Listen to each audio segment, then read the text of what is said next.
Kolkata Knight Riders review their entire season because their campaign at IPL 2019 has come to an end, and we have put our finger on 3 points. First and foremost, Dan, poor bowling performance prior to the IPL. Their spinners were touted to be their X factor, but they just never came together. You take a look at these stats: average of 42 in 14 matches, economy as well of 8.6.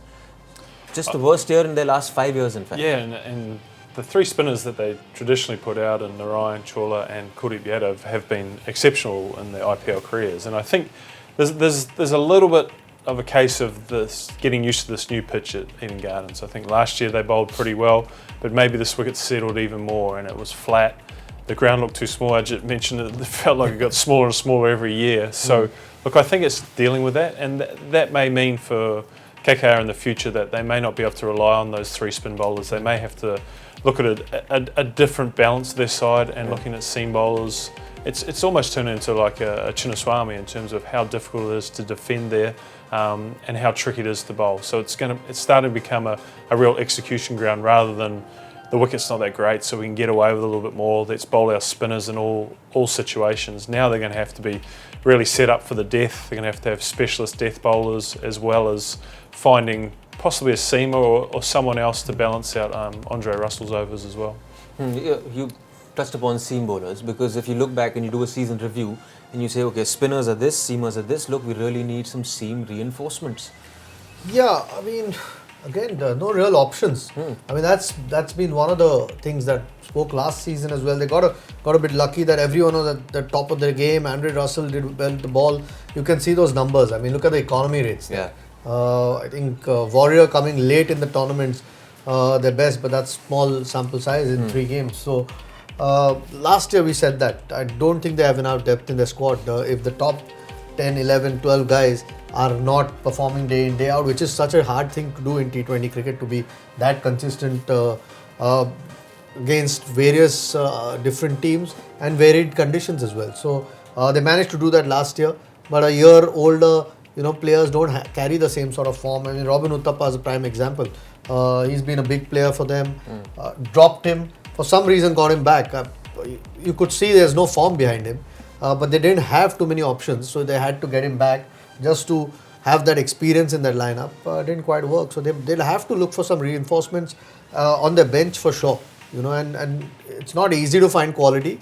But I agree, they definitely need some seam bowlers. I don't think... Those 2 young seamers that they have, is it Marvi and Nagakoda? Yeah, I suppose they'll expect things from them next season. Yeah, but it's been 2 seasons and both have unfortunately been injured. So with young players, can you bank on them? Yeah. If they work, it's great, but they'll need some experience. I mean, there's no doubt about it. Would they be your strike bowlers? And would you say you're going into an IPL campaign with them as your strike bowlers, hoping to contest for the title? No, I don't think. I think they're the complementary pieces that you want. So you could possibly look at next year's auction as that KKR are looking to go incredibly hard for an overseas fast bowler.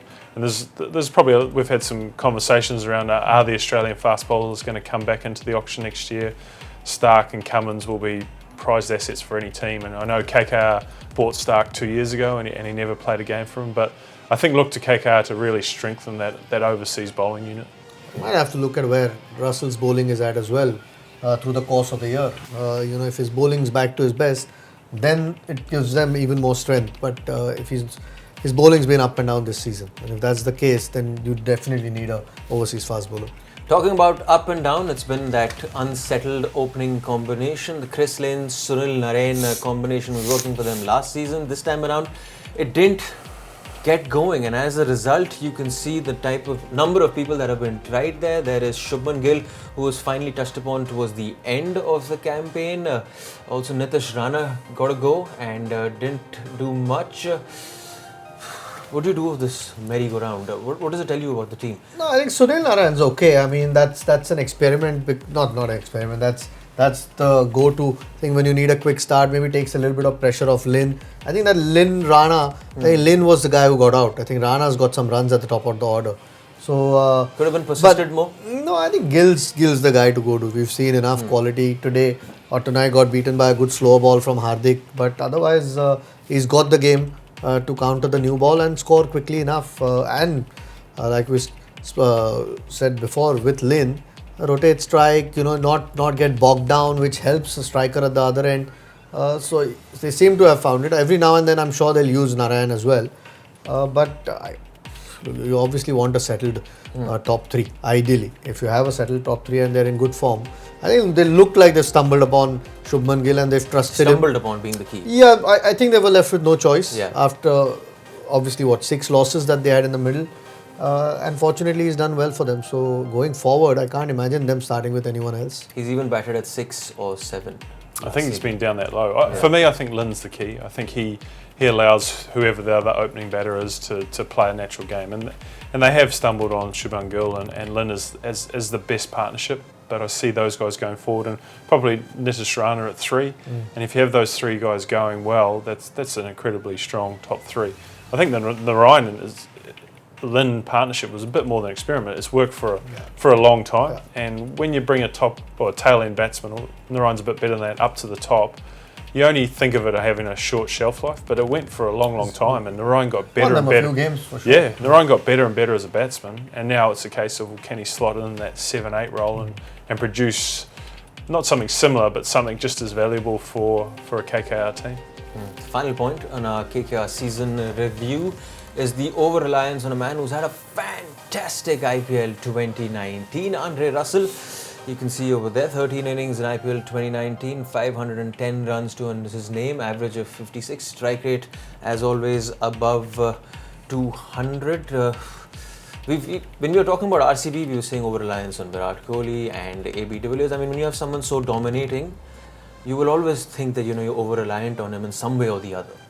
But in a good way. I guess he won them enough games. Yeah. So there's nothing wrong, and he was making. I think there were times through the season where there was real chance of sending him up the order, which for some reason they held him back. And especially during those losses that they've had, they could have put him there with the kind of form that he had behind him. At one point, he batted number 7 after getting a big score in the previous game. So those sorts of things are now that you sit back and look at. You feel the other strike rates. I mean, Lin came better as the season went on. Nitish Rana's numbers are striking there, though. I mean, he started well at the top of the order, had a few sort of low scores, which is bound to happen in a 14-game season. Batted at number 6 or 7 or 6 in this game, which I couldn't quite understand, because he not only batted well but dominated up top, batted aggressively. Even on the night, he was one of the 2 players who actually got after the Mumbai bowling, even if it was a cameo. So those things you don't want to miss out on the guys who are in form, and that's why they had to rely too much on Andre Russell. Yeah, I think reliance on Russell being the key, but over-reliance probably highlighted in a game at the Wankhede where you're thinking Russell's going to come in, change the game, 2 balls in and he's back in the dugout. I think that's the thing that you want to avoid, that as soon as he comes out, okay, we'll be right now, because Andre Russell's here. And I think you say the same for sort of Kohli, de Villiers. We talked about Josh Butler as well. It's, okay, things will be all right because they're in at the time. And that's where you get in trouble, when the mindset is, okay, now Andre's here, we'll be fine. And when it doesn't work, we go, oh, what are we going to do now? And I think that's when teams feel that over-reliance. So I think Andre Russell's season is amazing. I think we expect a high strike rate from him, but the volume of runs for a guy who's batted 5, 6, 7 down that low, to get over 500 runs in an IPL season is just phenomenal. So they can't always expect that, but I think the expectations around Andre doing everything is the thing that will get them in trouble. The thing that will get every team in trouble. It's saying we want him to do well, but if he doesn't, we've got other things in place to make up for it, and that's where the best teams are at, because I think that's the CSK, the Mumbai's. If it's not Dhoni's day, then it's someone else's day. If it's not Rohit's day, it's someone else's day, and that's the philosophy that normally is around a really good team. They've got to start having options on their bench. I don't think their squad's strong enough. Whether it's some of the overseas batters, if you need to replace somebody, or overseas seamers. I mean, eventually Gurney, he's got his T20 skills, but maybe you need something a little bit more. There might be decent or certain conditions that he'll do the role for you, but you need to have a better option. He's even getting the maximum wickets for them. But that economy is too high for a guy who they rely on bowling. I mean, and those. Yeah, sorry. No, I was going to say, what colour do you get when you're purple and orange together? Because Oh. He got both. He got both for KKR. I think we could be here all night thinking about that. What happens with that? Yeah, but I don't. I mean, there might be 11 wickets to show, but if you look at his bowling overall in the season, I don't think it's been as good as it has been in the previous season. So no, I don't think his bowling was. It tells you how bad the others have been more than anything else. The bowling has definitely suffered, which has been one of the stronger areas around which the team has been built, because the four or five bowlers and obviously the three spinners usually used to have a big say in the game. Don't forget to like, share, subscribe and leave your comments in the comment section below. Click on the bell icon for notifications.